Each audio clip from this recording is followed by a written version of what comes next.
Let the words of my mouth and the meditation of my heart be acceptable in your sight, O Lord, my strength and my Redeemer. Amen. In your worship guide, everyone pull out your worship guide. And there's a place in the worship guide where you also can take some notes on today's conversation. And at the top of page 5, everyone see that right at the top? Let us repeat this together. Let us repeat this together. My mind is alert and my spirit is open to receive divine truth that comes from the God within me. My mind is alert and my spirit is open to receive divine truth that comes from the God within me. Today I want to have a sacred conversation about God. Today I want to have a sacred conversation about God. And I want to talk to you about this thing called God. This thing called God. For there are many different perspectives about God in our culture. Would you agree that we have many different perspectives? Most Americans believe in a higher power and a spiritual force, but only really a slim amount of them really believe in the God described in the Bible. Many have doubts about God. Many have doubts about even the existence of God. For everyone doesn't think about God in the same way. So let me ask you, what are some perspectives that you have heard concerning God? Because today we're having a sacred conversation. So you're involved in this message on today. What are some perspectives that you might have heard about God from our culture, from your friends, family? What are some perspectives? Okay, if God is so good, why do bad things happen? What about something else? What have you heard? That God has male and female traits. God has male and female traits. Okay. God is almighty. Absolutely. God is love. I'm going to talk about some of these things. God never fails. So, okay. You guys, you're all in my thing here, right here. All right. So there are different perspectives that we have concerning God. Let's begin our talk this morning by looking at the key things that we find even in our text this morning. The text this morning says God is light. All right? But what does that mean to you, that God is light? What does that mean to you? God is hope, okay? Someone else. What does that mean, God is light? Let's think about that for a moment. Well, in 1 John 1:5-6, the Apostle John is explaining that the message we have from Jesus the Christ is that God is light and there is no darkness in God at all. Light is the nature and character of God. Light is, this is what we need to understand. God is not a light, all right? God is not a kind of light, but God is light itself. Everybody heard that? Okay, God is not a light. God is not a kind of light. God is light itself. But what is light? Well, God's light it illuminates, all right? God's light brings awareness. God's light brings freedom. God's light is truth. And the text says that we must do what? Practice truth. There's a whole lot of dogma out there about God. Now, the thing is, we need to get an understanding. What is dogma? Dogma, according to the Webster's Dictionary, says this about dogma. Dogma is something held as an established opinion, a point of view put forth as authoritative without adequate grounds. Now, out of dogma comes another word, dogmatic. Dogmatic is the expression of opinions very strongly as if they were facts. Every faith, every tradition, every religious organization has a different perspective and opinion concerning this thing called God. So we gotta dig a little deeper to find out the truth about God. All right? Because everybody has a different opinion. Everybody has a different thought. You know, I think I shared this with you one other time, that when I went to Yale, I had to go into the administrative office and fill out some forms. And they asked me, they said, okay, what tradition are you? And I said, well, I'm Baptist. And so she said, okay. She said, but what Baptist are you? It threw me off. And I was like, what Baptist? I said, I'm the regular kind. That's how I responded. I'm the regular kind of Baptist. And she says, well, Jackie, there's like 100 and something different Baptist traditions and denominations. I said, well, I had to go and ask my pastor. And he laughed. I said, what kind of Baptists are we? Because I didn't know that there were so many different aspects or opinions or thoughts when it came to our faith and when it came to God. And so that was very interesting. So we must dig deep to find out truth about God so that we can make sure we are not living in spiritual darkness, and we can make sure we are practicing the truth that will help us to become the best versions of ourselves, because that is our mission here at NSCC, to help people to become the best version of themselves. So what is spiritual darkness? It's everything that is anti-God.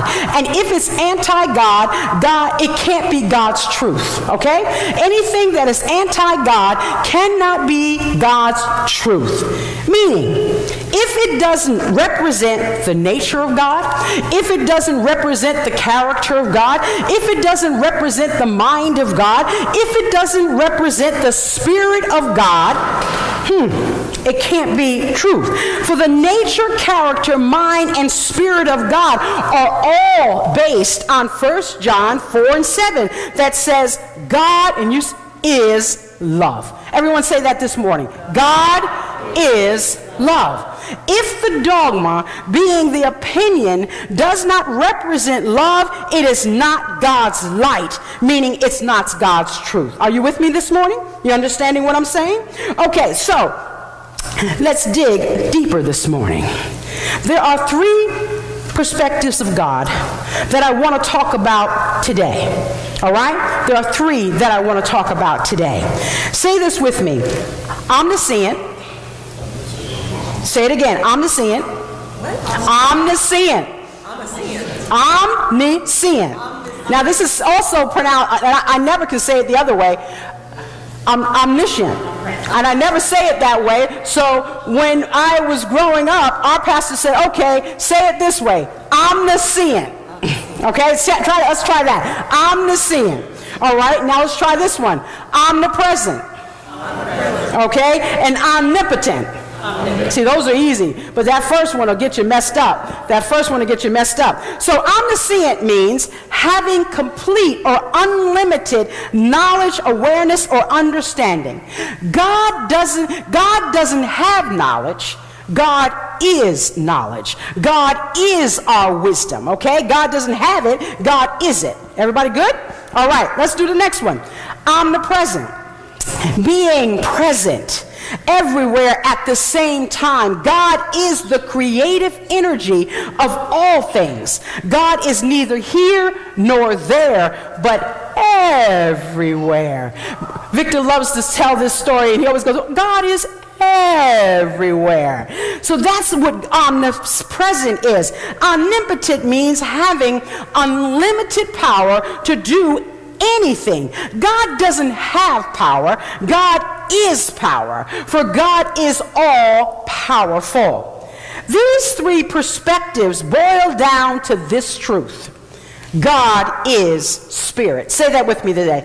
God is spirit. That's John 4:24, meaning God is life. All right? God is life, meaning everything. I love this. Everything that is physical and visible is God making God's self visible in form. There is nothing that exists in physical form that is without the presence of God. Now think about that. There is nothing that exists that is outside the existence of God, because God is life. Did you know that? Did you know that, Jim? I didn't know that. You did know that. All right. For every visible thing is a manifestation of the one Spirit being God. Psalms 139. Somebody get that for me. Pastor Pablo, can you get that for me in the Good News or on your phone? Let's read this, because this is very interesting this morning, and it's very important to this teaching. Psalms 139, 7 through 12. Now you see, there's these red books that are in front of your pew that we never use, and we should use them because they're the Bible. So we should get familiar with them. What page is it on? Page 619. 619? All right, if you're in the red Good News Bible, read that for me. If you can read it loud, I appreciate that. Let's go 7 through 12. Where could I go to escape from you? Where could I get away from your presence? If I went up to heaven, you will be there. If I lay down in the world of the dead, you would be there. If I flew away beyond the east, or lived in the farthest place in the west, you would be there to lead me. You would be there to help me. I could ask the darkness to hide me, or the light around me to turn into night. But even darkness is not dark to you, and the night is as bright as the day. Darkness and light are the same to you. God is spirit. God is everywhere. If God is everywhere, God is within us, because God is everywhere. Someone once said, if you aren't as close to God as you once were, don't make the mistake about which one of you has moved. We sometimes act as if God were lost, and that our efforts in spiritual unfoldment are to find God. This attitude must be changed. God is not lost. It is simply that we must find ourselves. When we do, we will enter into right relationship, meaning a relationship with God. A right relationship with God will give us the right mindset concerning God and who God is. When we have the right mindset concerning God, we will understand that there is I gotta say it this way. There are no God empty spots in our lives, because God is present in all our lives and is not absent, because God is omnipresent. Say that. Omnipresent. Everywhere, and is in every visible form. These words are so important for us to understand this thing called God, because there's so many different thoughts about God. But if we can kind of grab hold to that God is omniscient, all-knowing, God is knowledge, God is wisdom. If we can hold on to God is omnipresent, meaning God is everywhere in every visible form, in every physical form, meaning God is even within us. If we can hold on to that God is omnipotent, meaning God is all powerful, God is power, then we've grabbed on to some truth about this thing called God. We can hold on to that. And as I close today, I just wanted to share those three aspects of God as we go through this series that we're doing. Who we are equals who you are. And that will unfold as we go. Who we are equals who you are.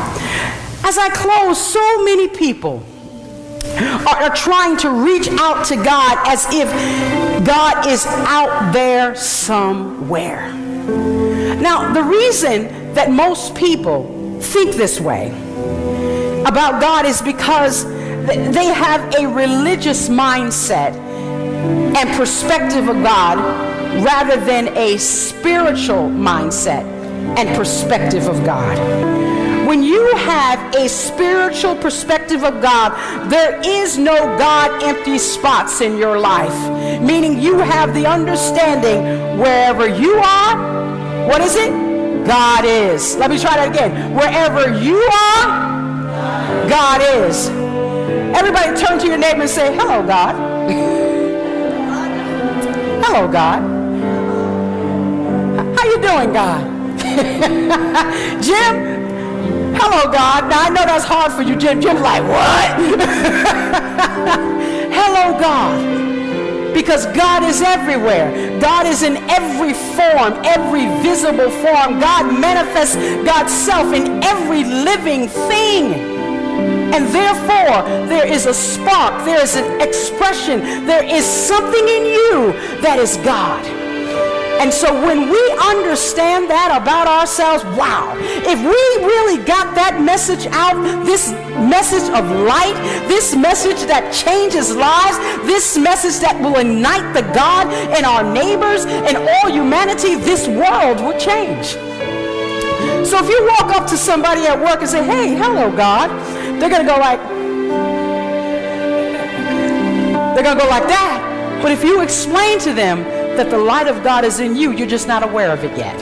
The light of God I know the light of God is in you, Wilma. You got it going on. The light of God is in each and every one of us because God is in each and every one of us. So take that with you on today.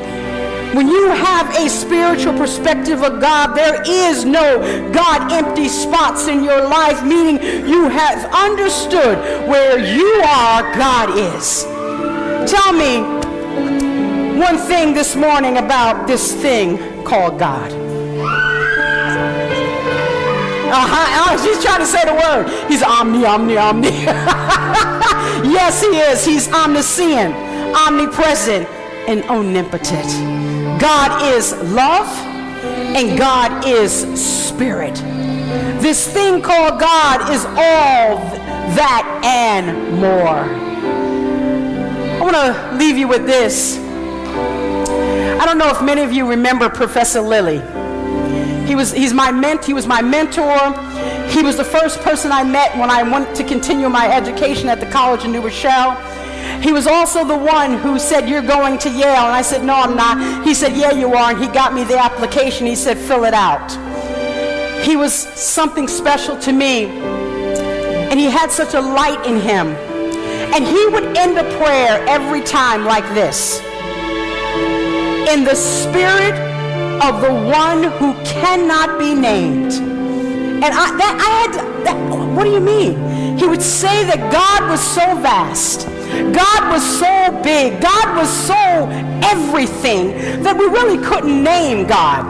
Even what we call God, God came from us. It was a word that we put on God. In Jewish tradition, the name is so sacred, they don't even say it. They don't even spell it. They leave out portions of the word because God is just so mighty. God is so much. And so he would end the prayer in the name that cannot be named. Today, I encourage you all on this week to reflect on today's conversation about this thing called God. For we are all striving to have a right relationship with God that is based on spiritual truth and not religious dogma. On next week, we will continue this series, Who We Are Equals Who You Are. And I will talk about this thing called Christ. Let us pray. Divine Spirit, I pray that this truth that we have learned today will take root in our hearts and minds and bring forth spiritual growth and a right relationship with you. I pray this prayer in the spirit of the one who cannot be named. Amen.